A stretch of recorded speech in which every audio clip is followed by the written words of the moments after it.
Bab 3. Memasuki wilayah tanpa diri. Ada satu wilayah batin yang tidak dapat ditemukan oleh pikiran dan tidak bisa dijangkau oleh langkah fisik. Wilayah yang hanya dapat dimasuki ketika engkau mulai mengendurkan genggamanmu atas diri sendiri. Dalam zikirhu, wilayah itu muncul perlahan seperti kabut yang menyingkapkan bentuk-bentuk tersembunyinya. Engkau mungkin tidak menyadarinya pada awalnya, tetapi semakin dalam hu meresap, semakin samar batas antara aku dan bukan aku. Engkau seolah berdiri di pintu gerbang yang memisahkan dunia kesadaran biasa dengan ruang hening tempat segala identitas mulai meleleh. Disinilah perjalananmu menuju tanpa diri dimulai. Bukan karena engkau hilang, tetapi karena engkau menemukan siapa yang sebenarnya ada. Saat engkau melangkah lebih jauh, engkau akan mendapati bahwa pikiran mulai kehilangan cengkeramannya. Ia mencoba bertanya, mencoba memahami, mencoba mengotak-ngotakan setiap sensasi yang muncul. Namun hu tidak bisa ditangkap oleh konsep apapun.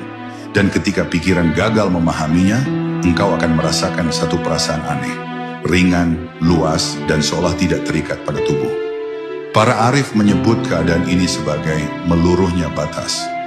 Ketika engkau tidak lagi terjebak dalam keharusan menjadi sesuatu. Dalam momen itu, engkau mulai menyadari betapa beratnya hidup ketika engkau memikul identitas yang selama ini engkau kira adalah dirimu. Keheningan yang muncul bukanlah hening kosong, ia adalah hening yang penuh kesadaran. Engkau merasa melihat dirimu dari jarak tertentu, seperti mengamati gelombang yang mengalun dari kejauhan. Ada rasa damai yang tidak dapat dimanipulasi, karena ia berasal bukan dari pikiran, tetapi dari pusat ruhmu, pusat yang selama ini tertutup oleh tuntutan dunia. Di wilayah tanpa diri ini, engkau tidak sedang menjadi orang suci, tidak sedang menjadi makhluk istimewa. Engkau hanya sedang menjadi apa adanya, makhluk yang kembali kepada asal kesadarannya. Dan dalam kesederhanaan itulah letak kedalaman spiritual yang sesungguhnya. Namun ego tidak tinggal diam.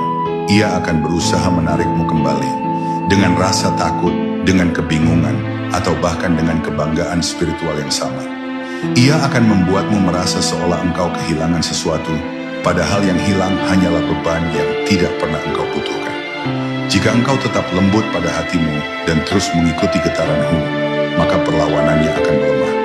Engkau akan belajar bahwa melebur bukan berarti lenyap, tetapi menjadi transparan, sehingga cahaya ilahi bisa melewati dirimu tanpa halangan. Dan pada akhirnya, ketika engkau benar-benar merasakan wilayah tanpa diri itu, engkau akan memahami mengapa para sufi mengatakan, jika engkau mencarinya, engkau akan tersesat. Jika engkau membiarkannya, engkau akan tiba. Di titik ini, hu menjadi lebih dari sekadar zikir. Ia berubah menjadi keadaan wujud. Engkau bukan lagi hanya menyebutnya, tetapi diselimuti olehnya. Dan ketika aku mulai mereda, engkau akan melihat dengan jelas satu kebenaran yang indah. Bahwa segala sesuatu yang selama ini engkau pertahankan, sebenarnya hanya menutupi dia yang selalu dekat.